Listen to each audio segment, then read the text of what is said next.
This is Optimal Living Daily, episode 1282, What Would Buddha Do on Southwest Airlines? By Allison Carmen of AllisonCarmen.com, and I'm Justin Malik. Happy Saturday. Welcome to one of the only podcasts in the world where blogs and articles are narrated to you for free. I simply read them to you, and that's with permission from the authors. Today's post comes from Allison Carmen.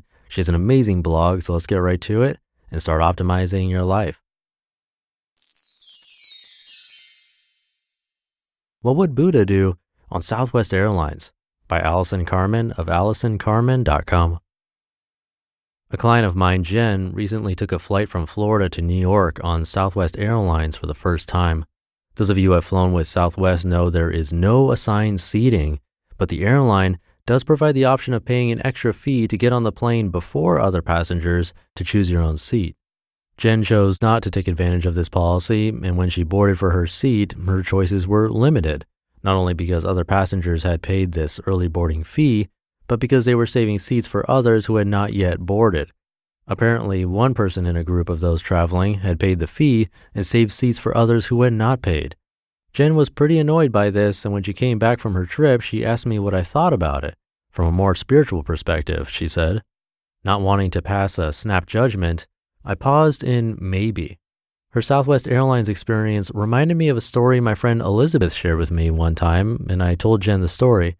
Elizabeth was having lunch in New York City with her good friend Sharon Salzberg, a well-known Buddhist teacher.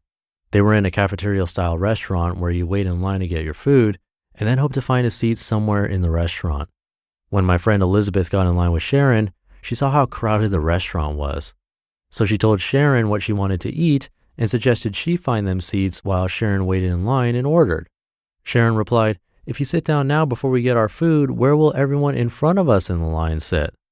Elizabeth became very quiet and realized for the first time how uncaring for others it was to sit before the people in front of her in line had a chance to find a seat. She realized that she was focusing on her own needs and not the needs of others.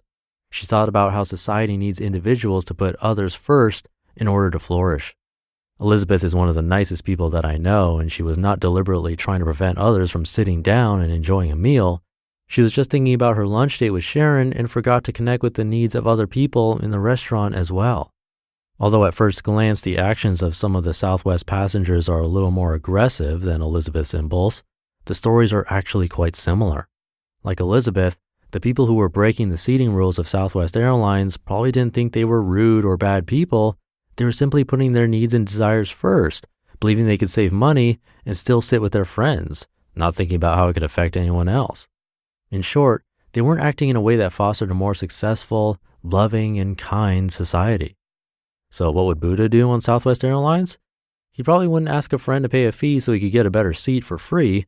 I suspect he would wait his turn, be kind to the people in line in front of and behind him, and be grateful he had a plane ride home to see his family. I doubt he would worry much about the location of his seat. He'd probably even bless the passengers who saved the seats for their friends. Maybe he would meditate on the idea that one day all passengers could realize there were enough seats for everyone and learn to share or take their rightful turns. The Buddha would know that if everyone chose love over the fear of not having something, they would truly feel the joy of being alive. He would understand that this joy was better than the joy of getting a better seat than a fellow human being. How do these examples apply to all of us?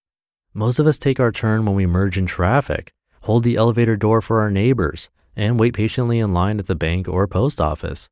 We may be thinking we'd never act like some of the Southwest passengers who try to bend the rules for their own gain, but my friend Elizabeth once thought the same thing of herself. Sometimes the way we tend to put ourselves first is invisible to us, but maybe we can make the invisible visible to ourselves, and in so doing, contribute to a more caring and compassionate society. Maybe we can stretch ourselves to look at areas in our lives where we move so quickly and are only thinking about what we need to do and where we need to go. Maybe we can find an opportunity to be more kind and considerate to the ones around us. On reflection, I realized that while I would never literally take someone else's seat on a plane or in a restaurant, I do tend to grab a seat with a friend before I order us coffee at my favorite cafe.